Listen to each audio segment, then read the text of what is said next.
Ladies and gentlemen, as individuals, as families, and as societies, we need to celebrate and share the stories of kindness that we witness around us.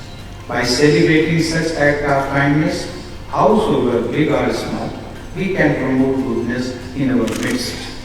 Mahatma Gandhi also said, and I quote, "The simplest acts of kindness are by far more powerful than 1,000 heads bowing in prayer." Unquote.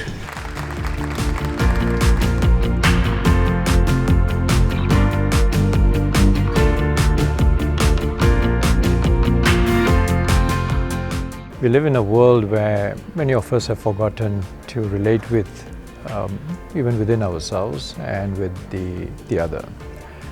And kindness is now seen as a sign of weakness. But saying that kindness should not be confused with charity or pity.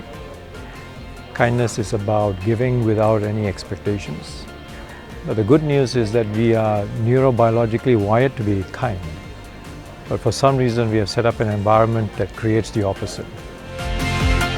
We are finding justifications to hate each other, to act in very violent ways and justifying those violence. I think it's really important for us to remember that we cannot hate the sinner.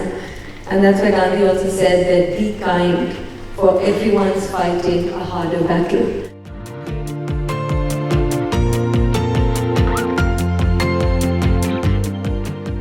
I think we owe it to the planet and we owe it to each other to be kind to one another, to be more ethical in the place where we grew up in.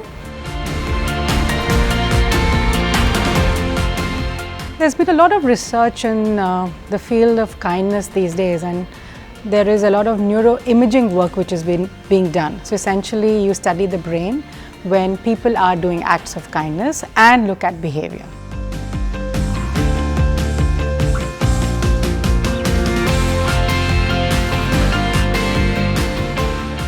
Kindness doesn't have an upper limit.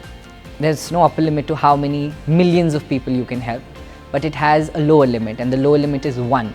If in your lifetime you can change the course of someone's life, that is one person, you've done the best you could for that human being. This definitely impact very positively in the global scale once we have international conference like this. Globally, the youth would understand the importance of peace.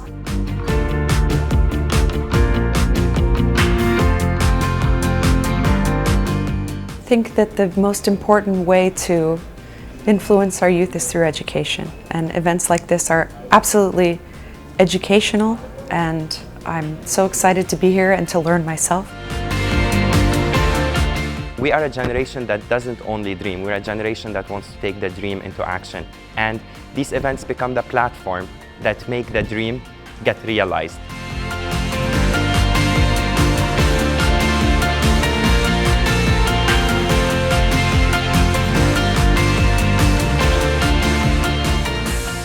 I don't see any other person on the earth in the contemporary world, or even before, who was able to successfully convert universal human values into social movements and the political movement, like peace, non-violence, things like that, truth. But he was the only guy who was able to do it. So we have to learn that how we are able to galvanize and mobilize people around such values where they feel that they own it. So this was the greatest thing I like in Gandhi. When the youth is focusing on just their survival, when they're focusing on getting a good education, when they're focusing on sexual violence and gender equality, they cannot think about things that are going to affect their children or their children's children. So that is why all the sustainable development goals needs to be taken holistically, and education is the key to everything. And that's what I love about MGIEP, that education is, and holistic education is what their main motto is.